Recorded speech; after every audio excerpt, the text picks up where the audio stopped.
Here's why you should believe in Jesus.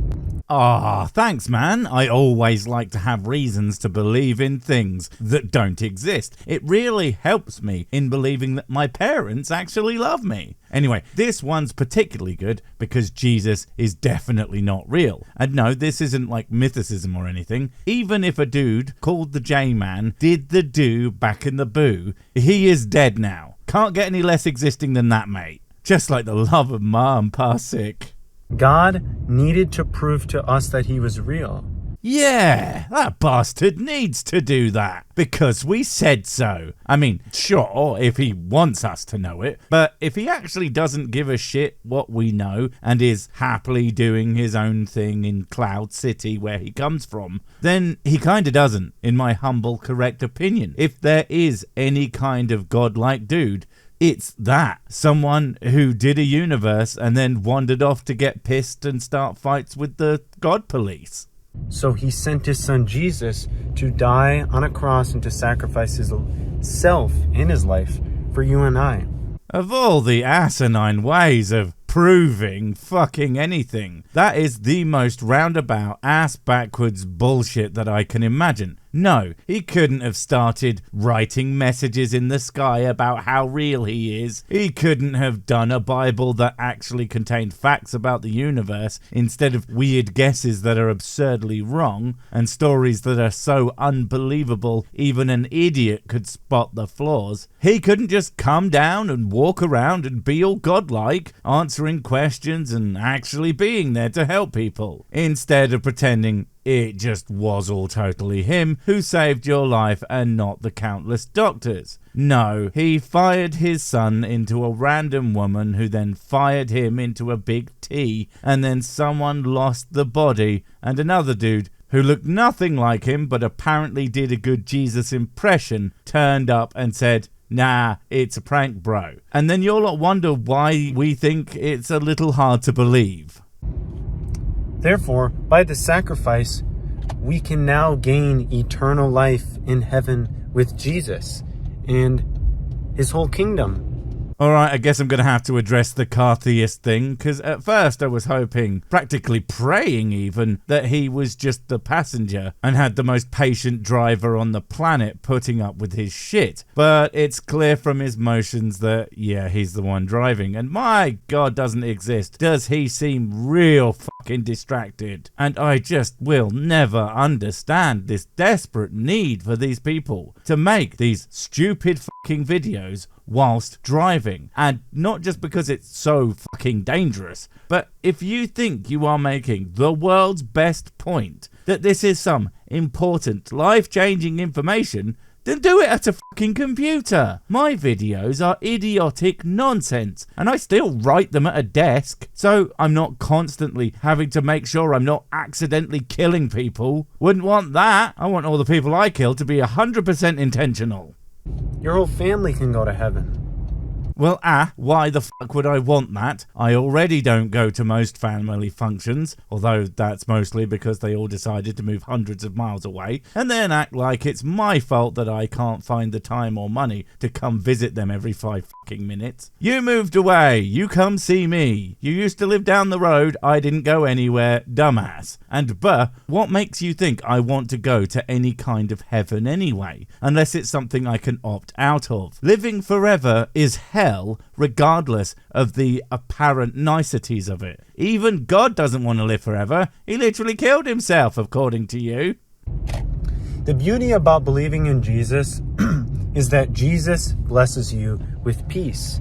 Does he now? I don't know about you, but that seems unlikely. I mean, there's two things. There are people who have very peaceful lives. They have inner and outer and probably even upside downing peace. And they don't believe in anything about the Bible, so Jesus didn't give it to them. But also, there are people who love the J-Man, think he is just the best, and live lives of unending suffering and strife, where Jesus must just be too busy trying to sue the Buddhists for copyright infringement, sitting around seeking inner peace, the bastards. Oh, and this isn't like some endorsement of Buddhism. As a science-liking atheist, I think that they have some pretty silly beliefs too, but at least I've never seen them playing real-life Grand Theft Auto whilst trying to save people. Now you may ask, well, how does he bless me with peace? May I? Oh, thanks, man. I always love to get permission to ask basic fucking questions. But yeah, that is a good question. And if the answer is anything other than, 'cause he does, I'm going to be the biggest of shonks. You see, Jesus blesses you with peace because he removes your burdens and he carries those heavy loads for you. Wow, would you just look at those goalposts shift? Now I have to ask, how does he do the carrying of those, dipshit? And are you serious? You don't have any burdens? Well, fuck, I can imagine you aren't burdened with one of those pesky brains that you use to think about things and actually consider the ramifications of certain ideas. Because, yeah, I guess that would relieve you of pretty much all of your other burdens too. It's just that Jesus the brain thief didn't play well in the biblical PR department, I guess. Now you're probably asking, how does he carry this heavy load for me? Well, mental health.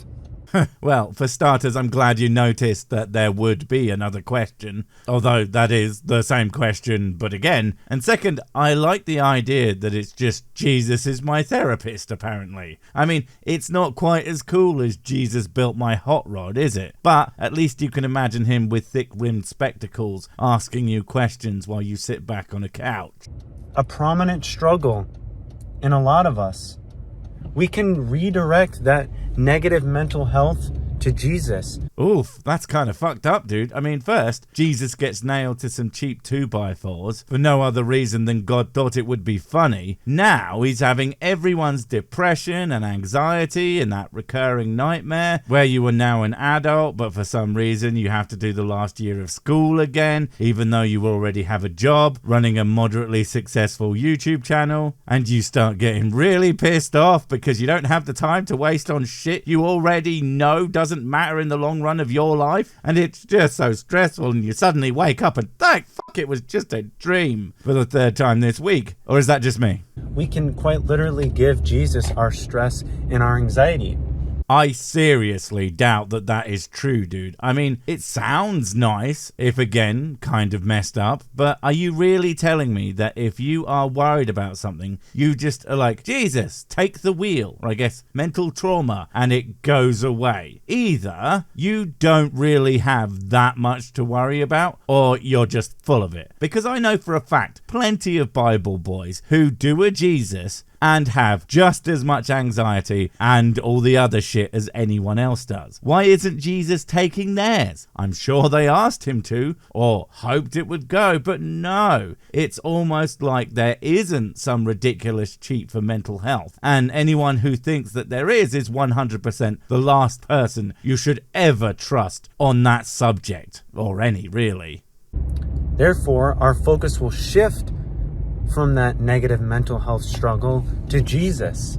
We move our issues to Jesus so that we can think about Jesus and be reminded about our issues and thus think about them again and be reburdened all over again. This doesn't sound like a healthy cycle, man. Almost as bad as my one. That thing's a fucking death trap. Jesus is now carrying that burden, and that is when we find that peace. We also find peace with Jesus when we are grateful for what he's given us. This all sounds like a lot. I'm gonna believe a thing despite all the evidence to the contrary, and since I'm so delusional to the facts about reality, it'll make me feel good. And sure, what do they say? Ignorance is bliss, but that's not actually supposed to be a good thing. You shouldn't seek to know nothing about the world and have some Jesus voodoo doll under your bed to stick all your mental health pins into until he fucking explodes. You see, everything in your life is a beautiful blessing from him. Everything? Holy shit, are you fucking high, my dude? Because that's another reason you shouldn't be driving right now. Christ, so people's trauma, that's a blessing. The fact that random bad things can just happen out of nowhere, hurricanes, tsunamis, nuclear meltdowns, running out of whiskey, all these equally terrible things happening to you. No, you should thank Jesus for all that wonderful pain. Sounds like the fucking bad guy from a goddamned horror movie. Or I suppose a God-liked one, since, he's doing it. I don't know. Your house, your family, your friends, the water you get to drink, the food you get to eat. No, I'm pretty sure all of that comes from other humans, mainly. I mean, plumbing, that's a human thing. Houses, humans make those. Friends and family, those might be raccoons. And the food, well, that's definitely delicious humans. God and or Jesus did none of that. You're just thanking them for things they didn't do. It's always amazing to me just how much credit deities get for things they have absolutely no hand in. Because you need hands for that, and you need to exist to have hands. I should know. I have loads of them. I don't eat that bit. Everything in your life is a miracle. That's something that you should be thankful for.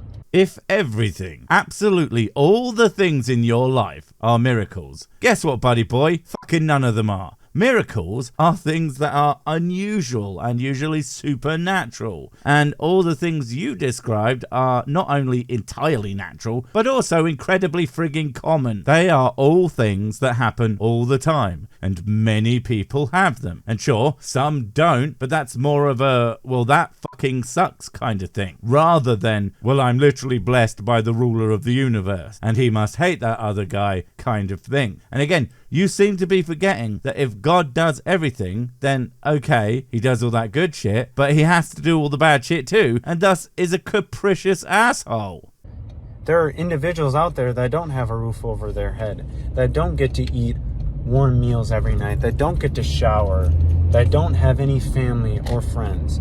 And so they have been unmiracled, apparently? And you might say, well, it's because they don't submit to Jesus and piss their problems into his big bowl of burden juice. But I imagine a lot of those people would argue that they actually do that, and still get completely shafted. And me, an extremely sexy atheist, have all of those things. Well, you know, except friends, plural anyway. I have one, damn it, and his name ain't fucking Jesus, I'll tell you that for free. And yet, I get all these miracles for no reason. Well, there are reasons. I fucking worked for them. Didn't ask no magic man for it, I'll tell you that much for free. Same kind of free he pretends to give you the shit for. You are very blessed. You're not just lucky. You're not just privileged. You are quite literally blessed. And all those people in places that didn't have the Crimsbianity for basically forever until pretty fucking recently, while still having houses, water, food, friends, and family, they were just what exactly? You see, it's weird that you need to give God all this shit unless you don't. And you know nothing about him, where you get it regardless. It's almost like the worshipping God part is entirely fucking optional. I'm starting to think he might not be real. You should believe in Jesus because he will get you through any and every situation. Okay, let's test that. Jesus, I need your help. My vicious cycle, TM, see what I did there, is coming to get me. I am not going to step out of the way. I am not going to call an actual human for help. I'm not going to look like I'm bothered just in case someone comes by and thinks I want help for my fear of being mulched and does something out of the kindness of their cold dead heart. I am just going to ask for Jesus' help. I'm sure that will work out amazingly. Now, whether that situation goes your way or not, the fact that you can get out of a situation points to how strong and capable God is. Wait. So the fact that I've just been turned to jam by not doing shit and asking for Jesus to do something about it, the fact that he did sweet all is actually proof that he's amazingly powerful and does all the things. And so if you want other things like, I don't know, winning the lottery, well, if you lose the lottery, both are somehow proof God is doing stuff for you. Are you fucking joking? That's amazing. That lets you say literally everything is proof of God, and well, you would do that. But again, if it's all a miracle, then nothing is, and it's a completely meaningless word. Nothing's amazing, because that's how it all goes, so who cares? God can quite literally lift you up out of the mud and bring you to a better place. Literally, I think you literally don't know what literally means, my dude. Literally. Because in any and all situations you would give God credit for doing something, it would be a fucking metaphor. All physical actions aren't God doing shit. If it was, you would fucking see him do it. And for some reason, you never do. You should believe in Jesus because of God the Father's plan. Wow, that took you a really long time, and what for? The God moves in mysterious ways bit? Fuck off. If God has a plan, you know what he can do? He can fucking tell us what it is. And make sure that plan makes any fucking sense whatsoever and not be weird, obtuse bullshit that only seems to be everything sucks and then you die. But you might have a nice house, so God's doing something right. But only for you and not that guy who actually deserves way more but doesn't think the same things as you, so fuck him actually. The Lord of Lords, the Prince of Peace. God's plan will always override your plan. Right, so you're saying that, of course, as the saying goes, the best laid plans of mice and men oft go awry. And if your plans don't align with God's, then they won't go through. But, of course, in a universe without a God, plans will often not go the way you wanted. You know, because you live in a universe of countless physical forces and on a planet where near infinite plans of man and beast in constant conflict with each other. And someone has to get what they want inevitably, often at the expense of someone else. So tell me, what's the functional difference between those two universes? Because I'm pretty sure if it's the first one, you have to make some fucking wild assumption about reality to be correct, and make no assumptions at all to be correct about the second. And I like them odds. That's something that our ego does not want to hear. Oh, come on now. You want to talk about ego, mate? That's rich. Considering I'm not the one who thinks that the person who controls the universe is doing all these nice things for me. The simple fact is, I just don't fucking care. It doesn't make sense to tell me that God does all the things, because why the fuck would he? If you imagine yourself as an all-powerful being that makes a universe... No, actually, imagine yourself as a human making a fucking petri dish of bacteria. You might find it interesting, but are you going to give a single shit about any of the little guises and what they do? No, individually, they are completely meaningless. And even if, as a whole, they might be doing something interesting, you have 50 petri dishes, and you aren't going to get personally invested in any of them. What makes you think God would be any different? And no, the all-loving thing, that's just something that you hope he is. Chances are, he's only all not really giving a shit about you or anything else in this him-forsaken universe. Grow up. Wait, before you go, I have something super important to tell you. It's life or death. It will change everything forever. Nope, wait, it's gone. Oh well, probably wasn't important. But while I have you, don't forget to comment, subscribe and notify. And if you want more of my smexy voice, check out Mrs. Six's channel Spoonstaff Stories, where I narrate and voice all the videos, and she does the work. And if you want to support the channel, check out the merch store for cool t-shirts, or check out Patreon, memberships and PayPal to support directly. Finally, follow me on the medias of social to get completely pointless guff and to keep up on the latest releases. Oh, I just remembered what I was going to tell you. Whatever you do, don't touch the...